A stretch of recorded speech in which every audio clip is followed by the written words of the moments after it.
সোমবার মেকলিগঞ্জ শিশু উদ্যানে মেকলিগঞ্জ মদনমোহন বাড়ি বটতলা শিব আরাধনা কমিটির তরফে শিব পূজার আয়োজন করা হয়।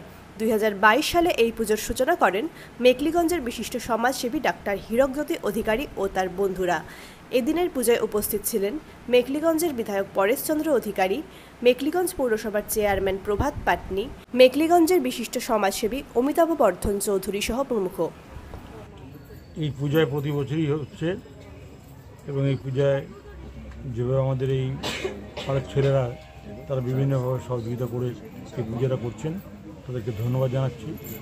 এবং এই পূজায় আমাদের এই এলাকার শুধু নয়, বিভিন্ন জায়গা থেকে মানুষ আসেন এবং সব ভক্তি করে ঠাকুরকে আশীর্বাদ চান।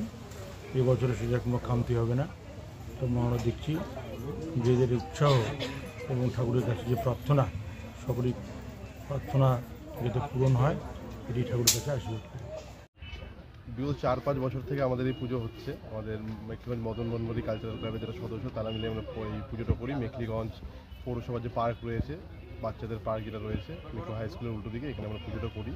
আমাদের বিধায়ক সাহেব প্রত্যেক বছরই এখানে আসে এই পুজোয় এবং বড়োবাবু থেকে শুরু করে সবাই এখানে আসে পুজোতে। আমরা এখানে প্রত্যেক বছর শ্রাবণ মাসের সোমবার, কোনো এক সোমবার আমরা এই পুজোটা করি।